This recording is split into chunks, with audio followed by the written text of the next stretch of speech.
Okay, let's talk about something that's going to upset a lot of people. I don't care. Someone's got to say it. Magic Johnson is better than Steph Curry. Period. End of story. And I'm going to prove it to you right now. Now, before you click away, before you start typing angry comments, hear me out because I know what you're thinking. Steph changed the game. Steph is the greatest shooter ever. Steph has the rings. I get it. I see you. Steph Curry is incredible. He's a generational talent. He's done things with a basketball that look like they were filmed with special effects. The man shoots from the parking lot and makes it look easy. I'm not here to trash Steph Curry. I'm here to tell you the truth. And the truth is that Magic Johnson was better. Let's start with the basics. 5 championships. 5. Magic won 5 titles in 12 years. Steph has 4 in 15 years. Now I know what you're saying, but Steph could win more. Sure, maybe. But we're talking about what actually happened, not what might happen. Magic went to 9 NBA Finals. 9! That means almost every other year Magic's team was playing for everything. Steph, 6 finals. Still incredible. But 9 is different. 9 is dominance. 9 is a decade of being the man. And let's talk about how Magic won those championships. His rookie year, 1980, Magic steps in for an injured Kareem Abdul-Jabbar in Game 6 of the finals. A rookie. Playing center, he drops 42 points, 15 rebounds, 7 assists as a rookie, playing out of position in the finals to clinch a championship. Can you imagine? That's like a freshman in high school showing up to the SAT and getting a perfect score without studying. It doesn't make sense, but Magic did it. Now, Steph had a great rookie year too, averaged about 17 points, solid, respectable, but he wasn't dragging his team to championships. He wasn't playing multiple positions and dominating the biggest stage in basketball. That's the difference. Magic was built different from day one. Here's what people forget about Magic. The man was 6'9", 6'9", playing point guard. Do you understand how absurd that is? It's like having a Great Dane that can do ballet. It shouldn't work, but somehow it does, and it's more beautiful than anything you've ever seen. Magic could see the court like nobody else because he was taller than everyone. He could pass over defenders. He could post up smaller guards. He could rebound like a forward. Steph is 6'2", maybe 6'3" if he's wearing the right shoes. He's brilliant, but he's limited by his size. Magic wasn't limited by anything. And let's talk about making teammates better.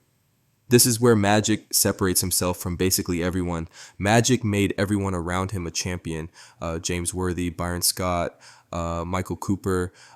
These guys were good players, but with Magic running the show, they became champions. They became legends. That's what Magic did. He elevated people. He made the game easier for everyone on the floor. Steph does this too, don't get me wrong. Klay Thompson, Draymond Green, these guys benefited from playing with Steph. But here's the thing. They also made Steph better. It goes both ways. With Magic, it felt like he was the rising tide that lifted all boats. With Steph, it's more like they built a championship yacht together. Both are impressive, but one of them feels more singular. 3 MVP awards for Magic, 2 Finals MVPs. Steph has 2 MVPs and 1 Finals MVP. Now stats aren't everything, but they're something. And Magic was getting the recognition from voters and media members who watched every game. These people knew what they were seeing. They were watching Magic control games in ways that didn't always show up in the box score. Let's talk about versatility. Magic played all 5 positions in his career. All 5. One game he's running point. Next game he's playing power forward. He even played center in the finals, like I mentioned. Steph is an incredible point guard, one of the best ever. But can he protect the rim? Can he bang in the post with 7-footers? Could he guard LeBron James if you asked him to? Number. Because that's not his game. Magic could do everything. He was like a Swiss Army knife, except every tool was the best version of that tool. Here's another thing. Magic played in an era where the game was physical. We're talking hand checking, hard fouls, no flagrant foul rules to protect you. You drove to the basket, you were getting hammered.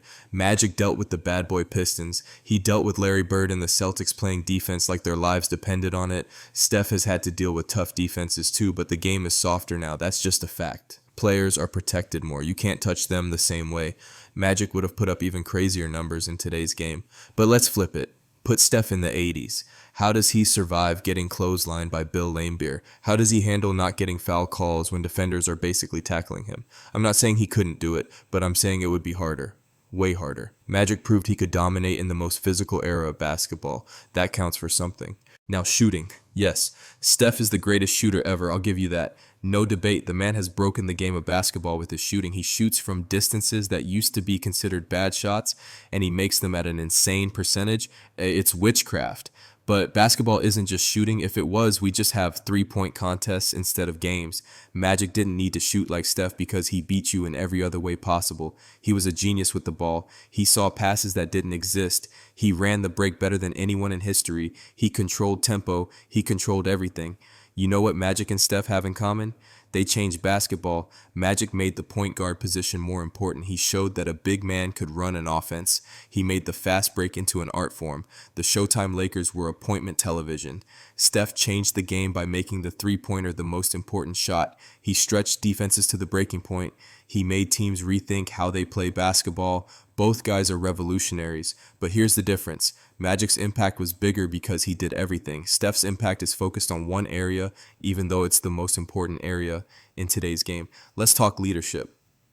Magic was the leader of those Lakers teams from day one. He was the heartbeat. He was the guy everyone looked to. Steph is a leader too, but he's more quiet about it. He leads by example. Magic led by force of personality. He'd get in your face. He'd pick you up when you were down. He'd make you believe you could win even when you were losing. That's different than being a good teammate. That's being a general. Magic was a general. And don't even get me started on the clutch factor. Magic in the playoffs was unstoppable. His numbers actually went up in the postseason. 18 points, 7 rebounds, 12 assists in the playoffs for his career. That's insane. And in the finals, even better. He wanted the big moments. Steph has had big moments too. That shot against Oklahoma City, the performances against Cleveland, but Magic had more of them consistently over and over again. Here's a test. If you're starting a team from scratch and you can have either player in their prime, who do you pick? If you're building around shooting and the modern game, maybe you pick Steph. But if you want someone who can do everything, who can play any position, who can make everyone better, who can win championships year after year, you pick Magic. Every single time. I'll tell you what this comes down to. When we talk about the greatest players ever, we talk about impact. How much did this player change the game? How dominant were they? How many championships did they win? Magic checks every box at an elite level. Steph checks most of them. That's the difference between better and best. Magic Johnson played 12 years and went to 9 finals. That's a 75% success rate of just making it to the championship. That's not normal. That's not even close to normal. That's legendary. That's what separates the great from the greatest. So, yeah, Steph Curry is amazing. He's a Hall of Famer. He's one of the best point guards ever. His shooting has changed basketball forever. But when you stack him up against Magic Johnson, when you really compare everything they did, how they did it, and what they accomplished, Magic comes out on top. Not by a little, by a lot. Because at the end of the day, Magic Johnson didn't just play basketball, he conducted a symphony, and everyone else was just trying to keep up with the music.